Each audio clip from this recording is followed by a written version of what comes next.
Hello, and welcome back to Off the Beaten Path. I'm your host, Stan Deaton with the Georgia Historical Society, and we welcome you to this podcast for the week of April 24th, 2025. We are coming to you this week, as always, from the Crow's Nest here at the Georgia Historical Society on the 15th floor of the Jepson House overlooking beautiful Forsyth Park in downtown Savannah. My very special guest this week is author and historian Judith Giesberg, who joins me to talk about her new book on the extraordinary story of how formerly enslaved people tried to find family members after the Civil War.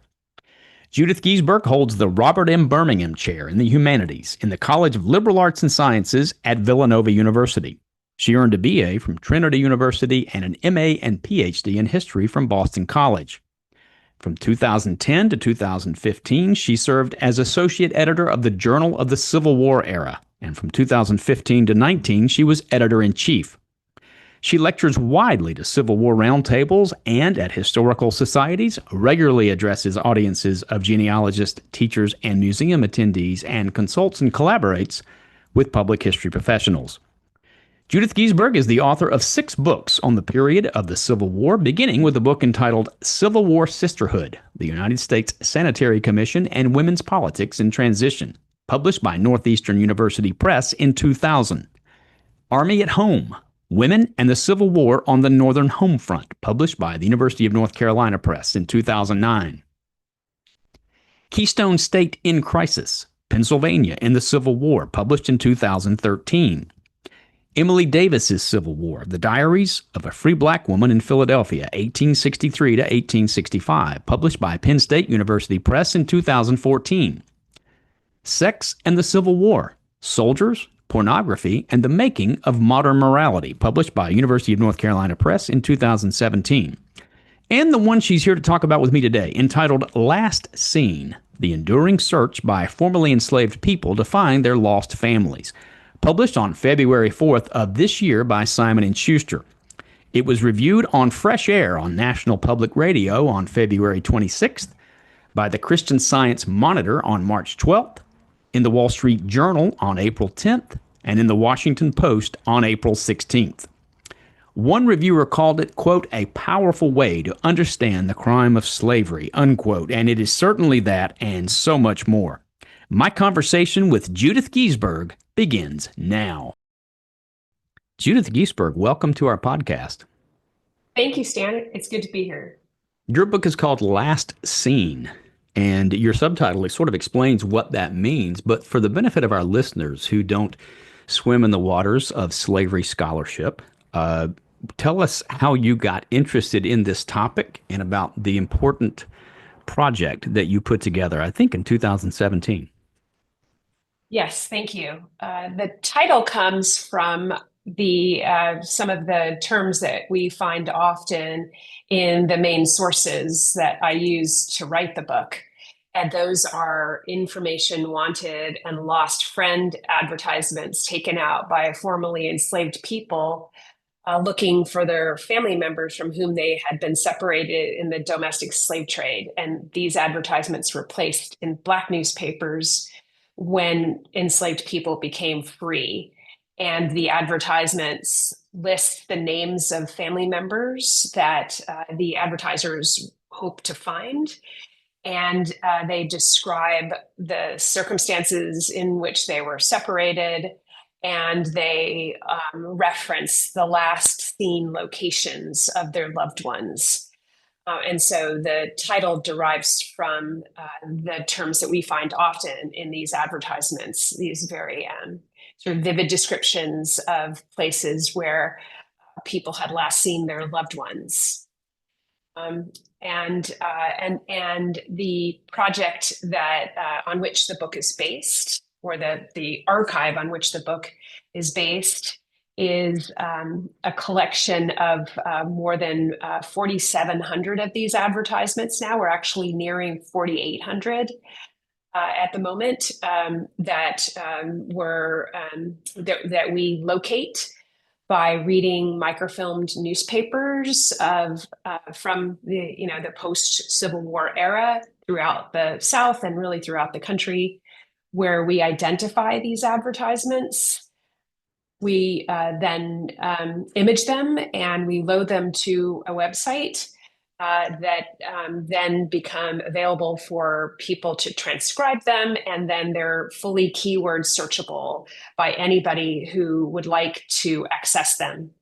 And each one of them is really full of really rich genealogical information that the descendants of the people named in the ads can use to find them and also to fill out their family trees and really the origin of the story. And I think I'm actually finally getting to the answer to your question, is that that these advertisements that I first ran into, on a research database in my library at my university, which is a very privileged position that I get to sit in.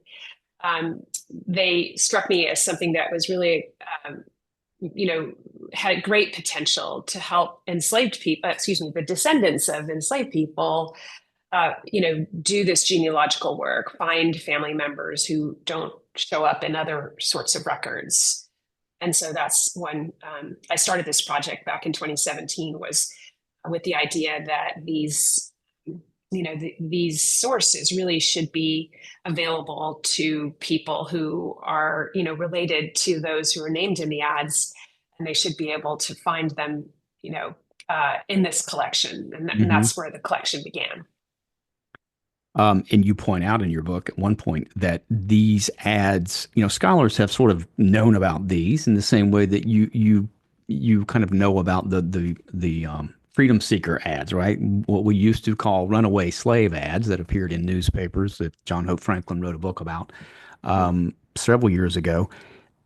What you've done is take them out of these archives, local archives, small newspapers that only exist on microfilm, and put them out there.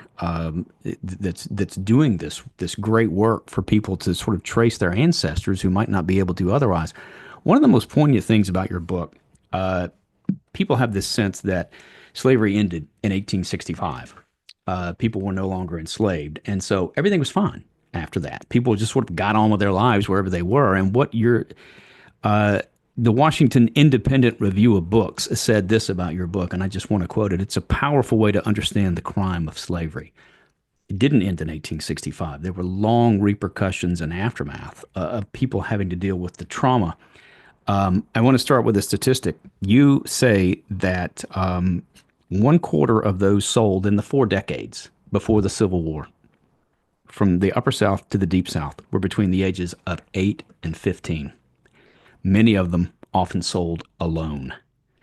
And when you let that sink in, and when you begin reading about these ads, and you think about, if you're a parent, you think about your own child at the age of 18, not only being taken from you, but then having to go on with the rest of their life without ever knowing their parents. And you talk about the trauma, that there were no studies, there was no psychiatrists, there was no mental health experts to help these people. Everybody just got on with it. And these ads really reveal, this is a long setup to a question.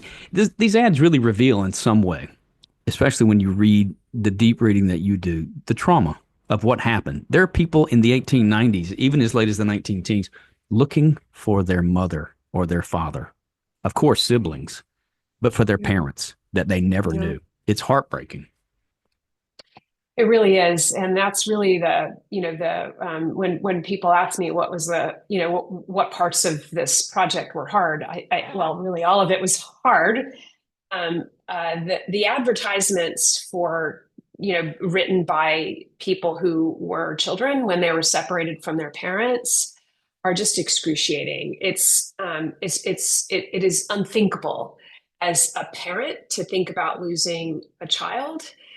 And just for any of us to think about having, to grow up without our loved ones, without a parent, and then to sort of imagine what, that would be like for that child as she or he grew up and had, perhaps very vivid a recollection of their parent, but maybe not, with enough detail or really enough reliable sort of information from which to begin to search. But that didn't matter. That, that what the ads show is that hurt and that, that longing stayed with them well past their own adulthood, that they still really, felt this deep need to find, to reconnect, to find that mother and or that father again. It's very hard.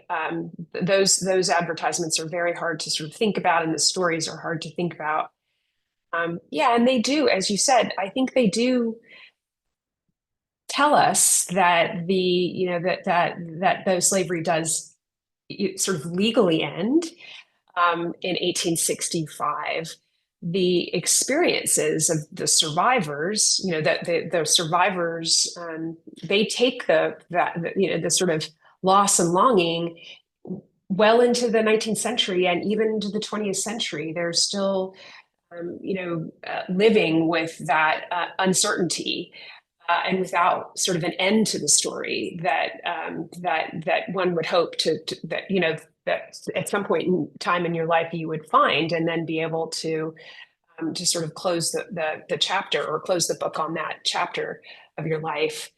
And yeah, they're very hard stories to read, and what we know today about the way traumatic events can change the way our brain develops. They can sort of make it difficult for people to make new memories. These memories can get very disorganized in people's brains, and so it is very hard. And I don't really think that we have come to terms with that part of this story. Mm-hmm.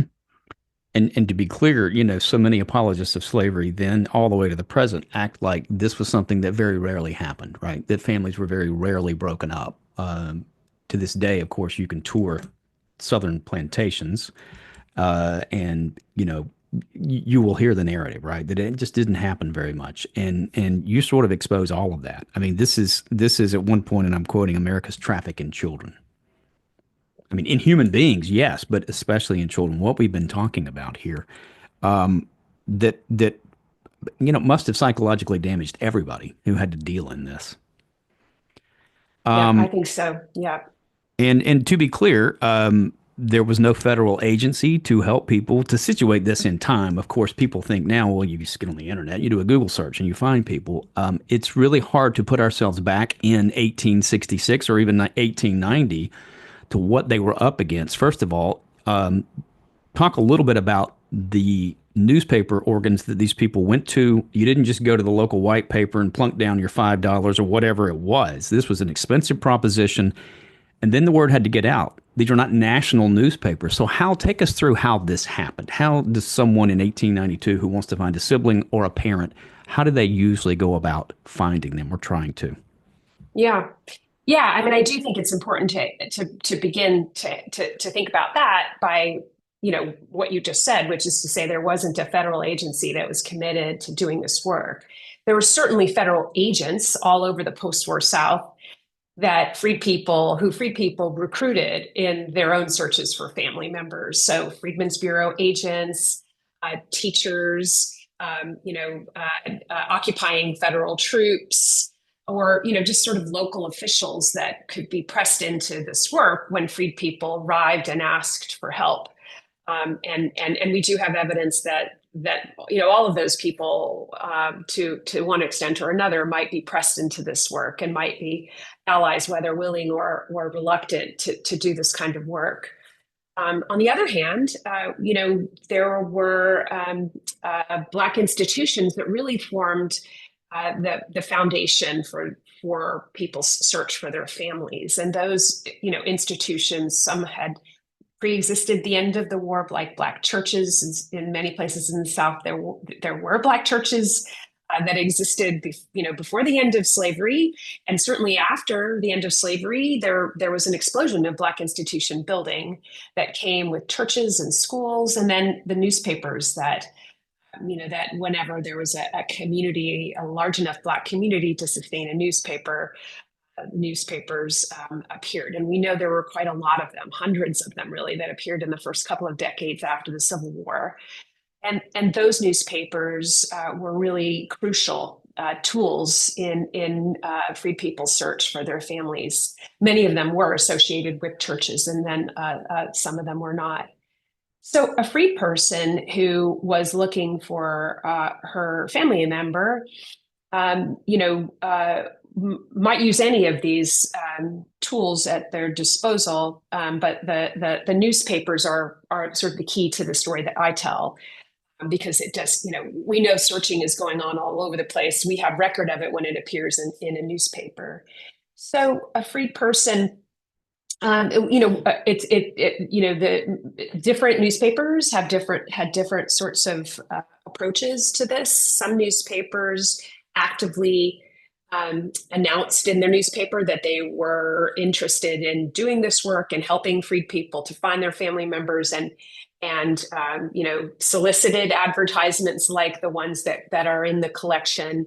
And some did it, some newspapers offered to do this for free. In most cases, as you suggested, free people paid to get their ad in the paper, either through, paying for an advertisement, which you paid by line, or by taking out a subscription to a Black newspaper. And then you got the ads, a certain number of ads for free.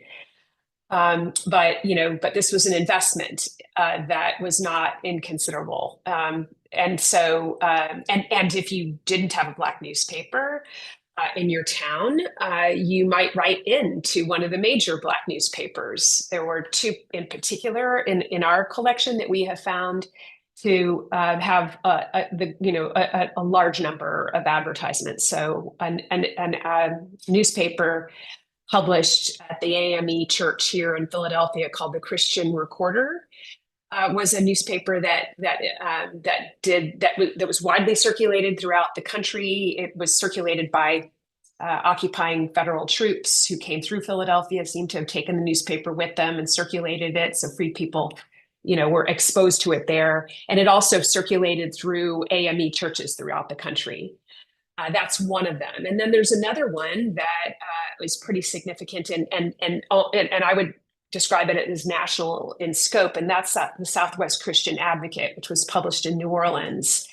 And it began publishing the Christian Recorder. The first one I mentioned had been published already, decades before the Civil War. The Southwest Christian Advocate began publishing in around the 1880s. And those two newspapers had quite a large, circulation and good coverage. And we find out people writing into those newspapers from throughout the country. And then there are hundreds of smaller run Black newspapers that some, sort of in between those two. So maybe not small, but sort of medium run. And then, hundreds of newspapers that, a newspaper that might have been around for a couple of years. What I find extraordinary is almost all of them, did this kind of work to some extent or another. And the newspaper editors then oftentimes or pastors wwere part of the search, right? They became part of the search. So people would, sometimes a pastor might write at the bottom, they might actually be part of the advertisement, and they would sign the advertisement. Please send any information to Pastor, Smith at the AME Church in town. And so by reading these newspapers and following the leads in them, you can really begin to see the sort of web of, support that freed people built around their searches. Sometimes, for instance, you might find in a teeny town, for instance, in Goliad. Goliad I didn't find as many, but in a smaller town in East Texas, Mineola, Texas, which is about as teeny of a town as you can get in East Texas. There were a number of advertisements for that free people took out in a number of different newspapers, not just one newspaper. And there seemed to be a couple of key churches involved. So you can sort of begin to see how people might sit down with a neighbor or sit down in church and write these advertisements together, or might be inspired because they heard of somebody else write an advertisement. And they might also be inspired, as in the case of Mineola, Texas, where people not only took out a lot of advertisements, but seemed to have that extraordinary luck in finding one another. So, you can see how this kind of thing might then encourage others to write to the paper themselves and hope that they might also find that success. Mm-hmm. And the way this worked is if you live in Texas, for instance, you write to the paper in New Orleans, and then that paper gets distributed, you hope, across the country. And the key part, it seemed to me, was being read from the pulpit on Sundays in churches up and down the eastern seaboard, perhaps. So, because the idea that you're going to put an ad in the paper and somebody in a New Orleans paper and somebody in Virginia or New York, for instance, may see that is slim. But what you hope happens is they read it from the pulpit, and a lot of people. Now, I'm going to get right to the chase here. I'm going to ask you about the question because people listening to this, and as you hear this, oh, they put ads in the paper. This led to lots of happy endings, people finding family members and whatnot. And let's just get to the chase right now. I'm going to ask you the question that you get all the time, and that is, do these people ever find? Not ever find, but in most cases, do people find anybody that they're looking for? People do find each other. That is a short but very incomplete answer to your Mm-hmm. question. Mm-hmm. And as you suggest, that is the question that everybody wants to know, and it's the reason why I wrote this book. And really, the only way we can answer that question is by doing what I do in the book, which is to follow the evidence that is extant about individuals, to find, to learn about their search, and then to see if there's evidence that they found one another. And so, right. So I know, for instance, that several of the people who I profile in the book did find one another. I was very careful when I chose who I would profile in the book that I didn't choose people because I knew the answer to that Mm-hmm. question. I chose people based on criteria that I derived from having spent years in this archive, and wanted to make sure that that people got a sense of what the search looked like from a lot of different angles. But I wanted to make sure that I also wasn't sort of choosing the ads so that I could put my thumb on the scale. And because there are a few things I've learned over the years as I've worked on this archive, which is that the most popular advertisements in our collection are the advertisements that announce reunions. And I absolutely understand that. I get, that's what people want to hear. The trouble is that those ads often were placed in white newspapers, and we noticed this early on, and we were looking in Black newspapers, but we have always from the very beginning encouraged any aspiring contributor to this collection to find their own ads and send them to us, and then we would add them to the collection. And we received a number of different advertisements that people had found in white newspapers. And at first we didn't know whether we were going to include them at all because they seemed to be written in a very different tone. We weren't even sure. We were thinking, that they were describing real people. But we decided that in the end that we would include them because there was enough evidence to suggest that these were, that many of these were describing real people who were looking for each other. But right, if these stories are appearing in white newspapers, they are fulfilling a very different purpose. These advertisements, white newspapers didn't publish ads from people who were searching for family members. That is a very rare occasion. What white newspapers published were stories about formerly enslaved people who found each other and lived happily ever after, which were clearly part of this sort of effort, as you described it at the very beginning, to sort of to craft a version of slavery or a history of slavery that sustained this idea that slavery really hadn't been all that bad, right? That fed the lost cause narrative about how it was very that enslavers were generous, kind people. They would never have separated families from each other. And really, and when the institution was over and done, everybody just sort of picked up and went on happily. Um, but these, so we have these advertisements in our collection.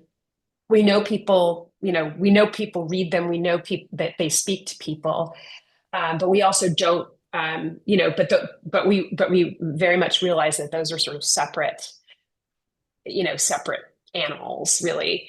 Um, but that said, right, we in the book, as people will see, I've found people who actually did find one another, and there's evidence in their own extant, um, sources that I have found that people are finding one another again, and that is extraordinary, and I think that's a really important part of this story. The other part of it too is, if folks look at the advertisements, people are looking for, so many different branches of their family tree. They're looking for mother and, siblings, and then they're also looking for their aunt and their uncle, and so, people are finding people, and they continue to look for others. And so that's the other part of the story, and the kind of hope, the extraordinary hope, really, and the love that drives them to continue to search. And based upon the number of ads that you've been able to find and put up on your website, what percentage do you estimate actually succeeded? If our collection is indicative of searches that ended, I mean, I'll start with the caveat, right? The first caveat is, we're closing in on 5,000 advertisements, or the first fact, I will say. And of those, we have about 100, or a little bit more than 100, that announce people who found one another. So that is one data point, or two data points. And so that, if that is representative of anything, right, those 100, right, represent a very low percentage, right? If that is, if that sort of indicates the experience overall, that's about 2%. Mm-hmm. On the other hand, there are a lot of other ways we need to think about the answer to that question. One, circles back to the thing we were just talking about, Stan, which is to say, people had to pay to take out an ad, and are they likely to pay to take out a follow-up ad to say that they found somebody? And my answer to that question would be likely no, especially if they're, especially if they're continuing to look for other, they're still looking for other people. So maybe you'd find, and maybe they take a follow-up ad and say, well, I found so-and-so, and I'm still looking for these other 5 people. So we don't, it's not a common phenomenon in Black newspapers that you place an ad and then place a follow-up ad. We do have some of those where people would say, thank you to the Richmond Planet for helping me to find my mother. And so we know those exist. But we don't have, they're not common. So we're not sure whether our attempt to sort of be comprehensive and find as many of these ads is indicative, can be used then to extrapolate what the success rate was for everybody who's searching. Yeah. And the hard part for the historian, ultimately, where this goes is you just don't know. It doesn't mean they didn't succeed, but the truth is you, Judy, don't know. And when people ask you, first of all, I think it's indicative that people want a happy ending. And this subject, they're just even again, that goes back to the beginning, even though slavery ended legally in 1865, there's still not this happy ending because families were torn apart. Right here in Savannah, we know about the famous Pierce Butler auction in 1859. Yeah. 450 individuals were sold. And I know I attended once a gathering of people who were here in Savannah who were still looking for their ancestors who were separated at that time, who were trying to find those people. There's a long legacy of what slavery did to families. In fact, you say, and I quote, the institution of slavery was sustained by a callous assault on enslaved people's families. And I want to talk about some of these individuals. that you tell us about and introduce us to. It's the old thing about, a large number is a statistic, but individuals it becomes tragic. It becomes heartbreaking. And I want to start, I think, with your second person who had this wonderfully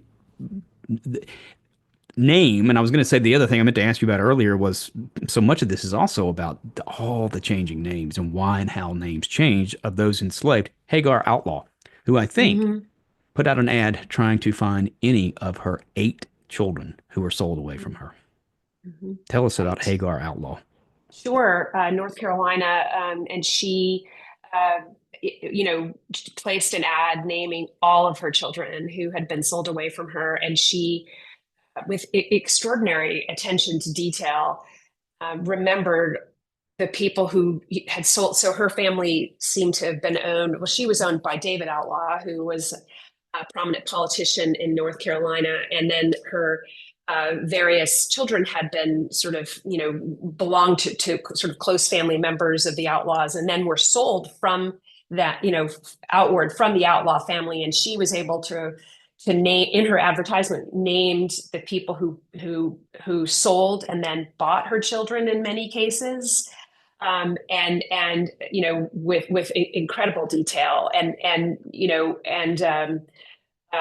then sort of, when she became free, she did not leave the state of North Carolina, which is her particular experience. So some people would leave, um, Clara Bashop, the woman who's is about the first chapter, right, sort of is going all over the country trying to find her daughter.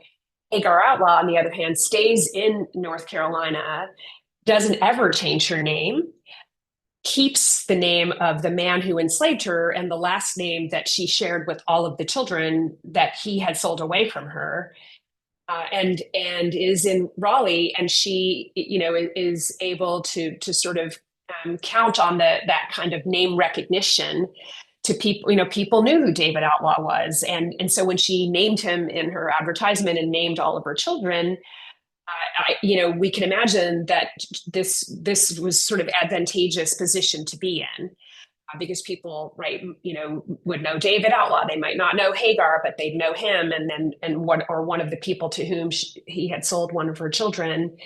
And she is one of the subjects in the book who went to the Freedmen's Bureau to get food aid, because when she became free, she needed to sustain herself.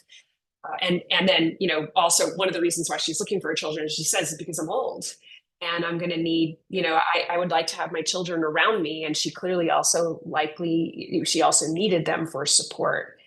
And through her search, she is able to find 3 of her children. At least, again, that we have documented evidence to tell us that she found 3. Mm-hmm. And the question you always get, and I'm sure I'll ask you, did she find the other 5? And of course, the Mhm. answer is you don't know. We We don't just don't know. know. You just don't Right. know. Tell us about, I think it's Henry Tibbs, who was taken away from his mother. And he Mhm. recalls in his ad the very last time that he saw his mother. I think he's the one. Yeah. That's the chapter called "I Was the Boy." Yeah. Yeah, that's one of those ones that is, will, will move people, right? Will move readers just to really think about what it meant to have this kind of loss at the center of one's life.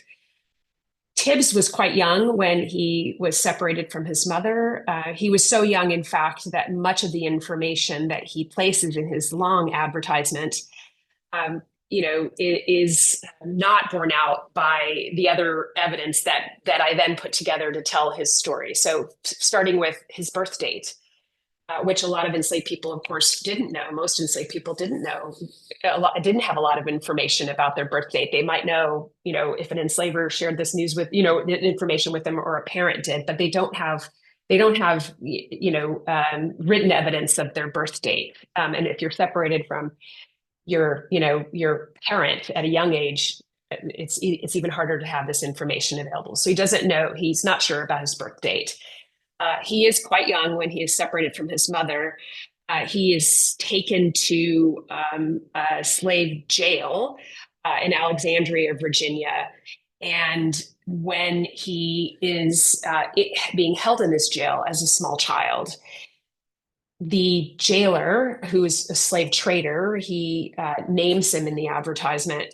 Um, at some point in time, he is, the child is inconsolable, and the jailer calls the mother to come to the jail to comfort Henry.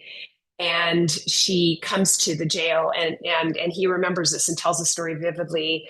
The jailer, lines up a number of children in his jail and tells his Henry's mother that she needs to pick him out as in some sort of sick, test about whether or not she would know her own child. And she does, and then she comforts Henry, and she brings him cake and candy. He remembers, and then he never sees her again, and is sold away from her down into the Mississippi Valley. And when he's in his mid-50s, he's lived a life. He enlists in the United States Colored Troops. He survives the Fort Pillow Massacre. And he is now, again, in his middle age, or really late in age by 19th century standards. He goes to the newspaper with everything that he remembers about his mother, Hannah. And he places it all in this advertisement in which he, describes that moment that he last saw her in this jail. It's full of emotions. It's also full, anybody who's had a child or spent any time around children know that the way that they see adults is the adults around them, right? That adults are superheroes. They can do extraordinary things, right? They can, when you're a child, your parents do seem like they have these superpowers. And so Henry sort of describing his mother, who comes to the jail and tries to comfort him and brings him sweets, is very similar to what other children describe in their ads of parents trying to save them from enslavers or slave traders, or carrying them across swollen creeks, or taking a tooth out of their mouth and tying a string around it and tying that string around their neck so that they'll remember them. There's these, the stories that children remember of the last time they tell about the last time they saw their parents are very much like Henry's, and Henry's is full of all those kinds of emotions. And his story is indicative of theirs as well. Yeah. And you make it clear that for children trying to remember details of events that happened when they were very young. And I think Henry says he was about 8. You're not quite Yeah. sure if he really was, but in his mind he was about 8. And if you think about it, children that age, younger, even older, they often only remember things because as they go through life, they are able to talk about those things with other people who either know more than they do or experience what they did. And so it reinforces that memory. And you make it clear for some of these people to be able to recall any details 40, 50 years later. I can't remember when Henry Tibbs put this ad out, but I think you said he was in his 50s. So 40 some odd years later, he's still looking for his mother. And the only memory he has is that one where they separated. Right. And again, it's heartbreaking because you don't know if he ever found her. It's highly unlikely that he ever did. She may have been dead for years, as you point out, but just the exercise of doing it represented something. Yep. I think so. Yeah. I think it was, I think it served in some ways as a memorial, right, to a person who he barely knew but always remembered, and who in his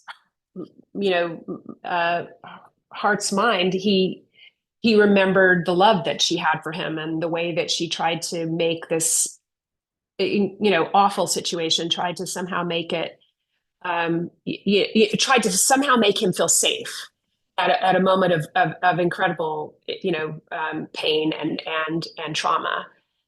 And you can imagine too, like and I think I think it is important to remember what that means when you get separated from somebody, and you are surrounded by strangers who don't know you, and who you can't rehearse these stories over the years. You can't, we remember things because we're sitting with our siblings or our parents and they're helping us remember things. And he doesn't have any of that when he's separate. None of these children have that experience when they're separated from their family members. But as he's telling the story in the ad, we can get a sense of how that story played out in his head over all the years, right? He told that story to himself over the years, and we can imagine how that might have provided some comfort to him, in the years intervening between the time he was separated and the time he began searching for her. Oops, sorry. You make it clear that for a lot of people, their only existence in the documentary record, as far as we can tell, is they're being named in these ads. A sibling, a mother, a father.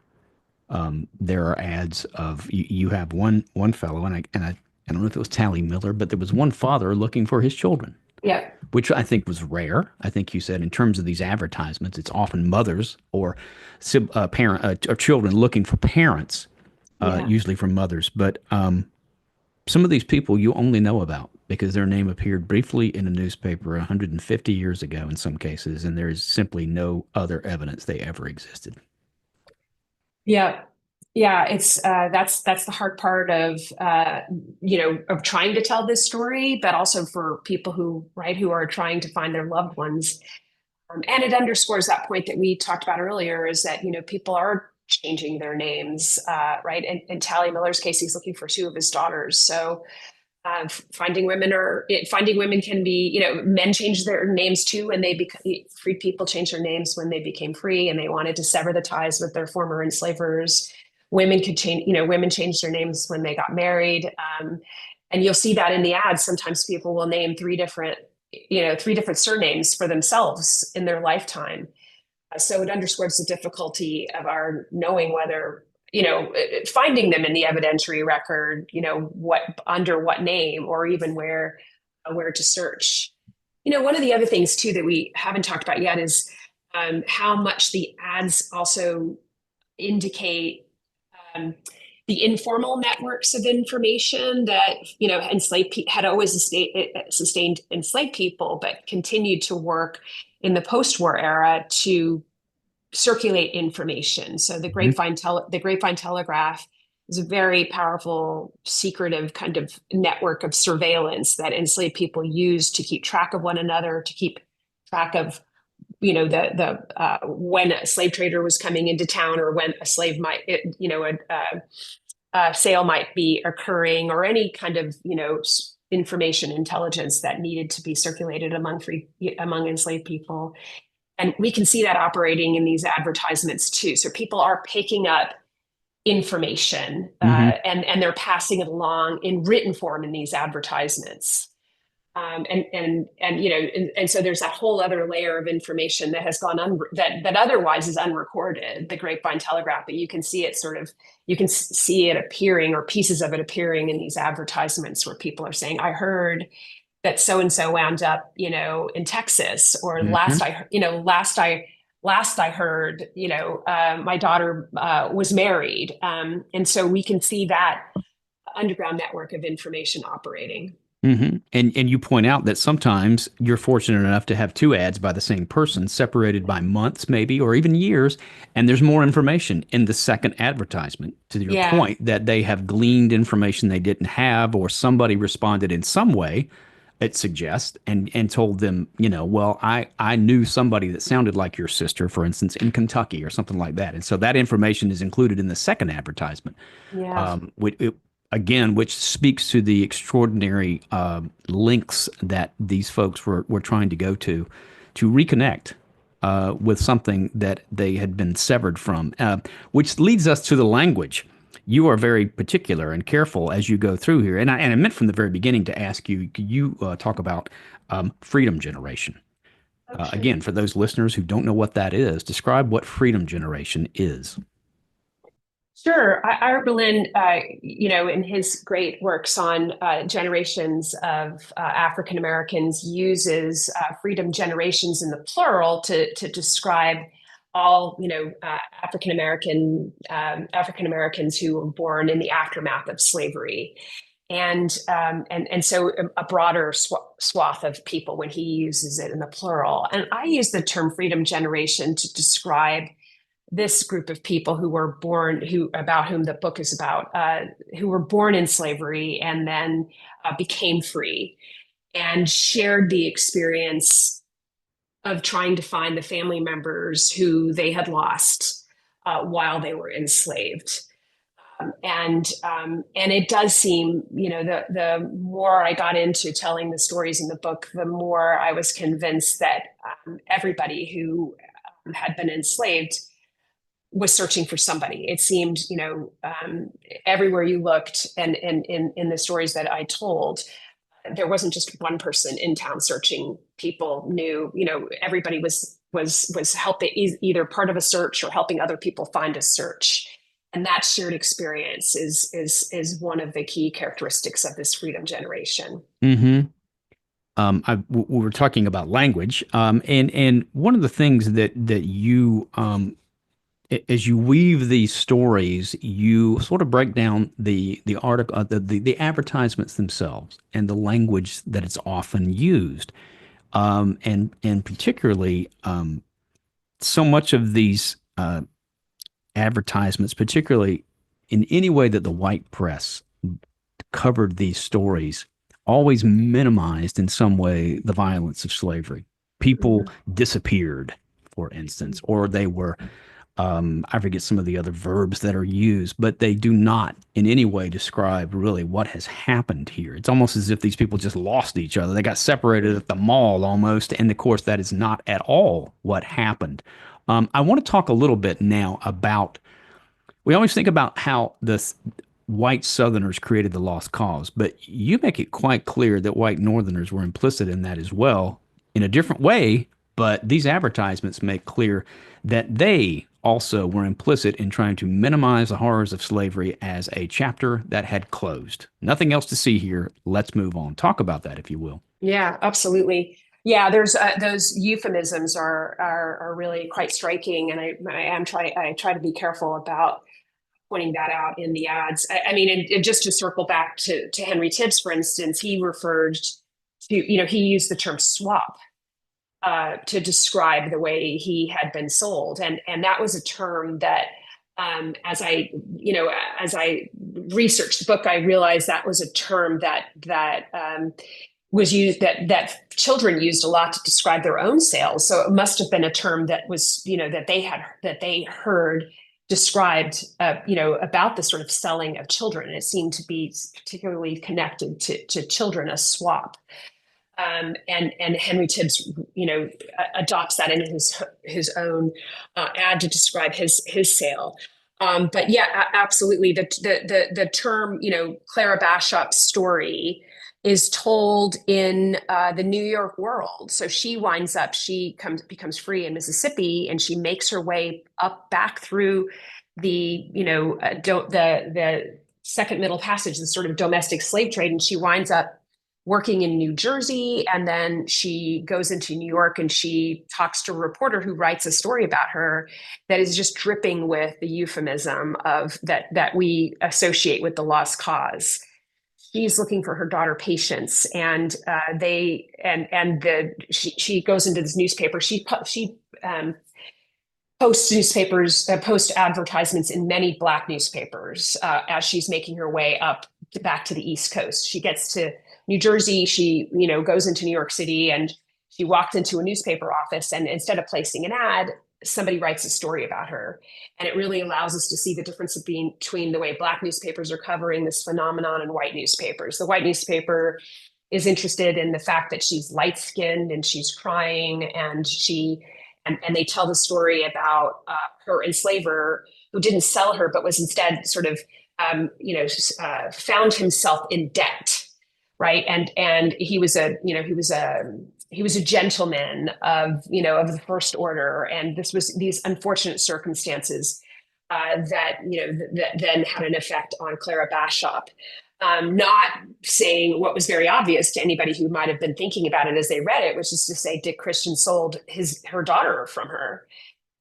And so, gentleman or not, this was a choice he made. And of course, debt was one of the stories that enslavers told, themselves, and they told their enslaved people that they didn't want to do this. They didn't have a choice, though. They were simply in debt. And so as this, white newspaper in New York City was telling the story, it wasn't that Patience was sold. It was that she was simply a lost girl.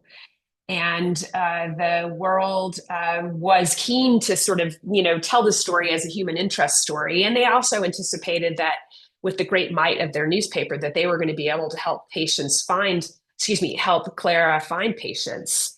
And they expected that there would be a follow-up story that would be, another human interest story, a one that's that they could boast and say, well, we helped her find her happy ending. So yeah, the story of happy endings, which were so much a part of which were a key element in the way that people, sort of latched onto this lost cause narrative, which is that slavery is a thing in the past. It's all settled now. Everybody's happy and moved on. Was alive and very well in the Northern press. And it wasn't only in the New York World. There's a chapter in here about a couple of sisters who run away, one of them runs away from Kentucky, Emmeline, and she winds up in Battle Creek, Michigan. She escapes on the Underground Railroad. She leaves a sister behind, and she then searches for her sister, and her sister searches for her, and they find one another. And the story is told in white newspapers in Battle Creek as a self-congratulatory story about how the town, has so much to be proud of because their ancestors were all involved in the Underground Railroad, and they're carefully very uninterested in the way these two women found each other, but they're very interested in using the story as sort of, confirmation that they were, sort of on the right side of this whole equation. But it's also, that those kinds of narratives fit very comfortably with the lost cause, sort of, a kind of fuzzy memory of something that happened, and there's no sort of lingering responsibility anybody has to freed people today. And so, their sort of Underground Railroad stories are in many ways serving a similar purpose as the lost cause narratives have. Mm-hmm. And some of the language you use, I mean, it really jumps off the page because, I mean, we are living through a period right now where it seems like we as a country are doing our best to kind of forget that slavery ever existed, and certainly no lingering effects. I mean, I'm going to quote you here: white Americans desire to see slavery as ancient history, a problem solved. You're talking about the people of the 1890s, the late 19th century, but we're still grappling with this. Another point: white Americans began burying the truth of slavery under mountains of nostalgia, which we also talked about. Bludgeon the problem of slavery out of history. I think you may be quoting David Blight there at one point where you were talking about how something's going on there. A casual dismissal of the violence of slavery, which leads me to this question here as we begin to wrap this up, which is to those people then and now who would say, Judy, we're not going to be able to move on until people like you and scholars like you stop making us feel as if we need to keep learning about how horrible slavery was. It ended in 1865. Everybody at some point has to bear responsibility for themselves. Why do you keep bringing it? We're never going to improve as a country in race relations, etc., if we can't move past stories like this. How do you respond to that? I agree that we are at a moment, another inflection moment, such as the one that was being, that we were just talking about, that was occurring in the late 19th century, this sort of massive cover-up operation that was intended to sustain white supremacy. Right. And that's what it was, that's what it was all about, whether it was a story told in a lost cause narrative, or whether it was a story told in a white newspaper congratulating themselves on how they had been on the right side of the slavery story. I think, we are at very much a moment when these stories, once again, these real stories told by real people, about real people in our nation's history are endangered because they're being taken down off of websites. They're disappearing from museums. This project on which this book is based, the Last Seen Project, has been unfunded by the federal government, as in addition to all the other ones that are funded. Right, this has been funded by the National Archives. Similar projects to ours, have been funded by the NEH. That funding is over, and this is an attempt to bury these stories once again. And to the answer to the question about why do we keep bringing this up? This is just intended to continue to divide us and to prevent us from moving on. I would say that this is a story that we have not reckoned with.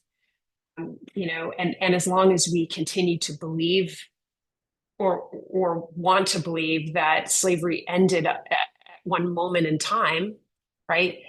Then we'll never understand really our nation's history and how the continued, the long aftermath of slavery, in which people couldn't find one another and were facing sort of real challenges on the ground, economic, political, social, to moving on to building up their resources and as long as they couldn't find their family members, they couldn't build intergenerational wealth. If they were able to buy property, then who would they pass it on to? There were real consequences to separating families repeatedly throughout, during slavery, and those consequences did not disappear when slavery was over. And in the aftermath of slavery, some of those separations continue to occur because of the Black Codes, because of Jim Crow, and those are all part of our nation's history, and they're really part of where we are today. Like you said, we meet people today who are still trying to piece together family history and to find those ancestors, and they are our neighbors, right? And they are our friends of our friends of our own children, and so it is an important part of our history. It's something that that we need to know, and I think we're really only beginning to understand. Yeah, I think that acting as if it never existed, I think, makes us complicit in the original crime to begin with. I always tell people I think it's part of a historian's job to bear witness to the unspeakable and the unimaginable, no matter when it happened. Tell us how people can, and I want to go back to your point, the website. So is this project going to come to a screeching halt? Will it continue? Do you know yet? I don't know yet. It's not going to end, because I'm fortunate that I have, I have a job. I'm still employed at my university, Mm-hmm. and as long as I am, the project will live. Because I'll make sure it does.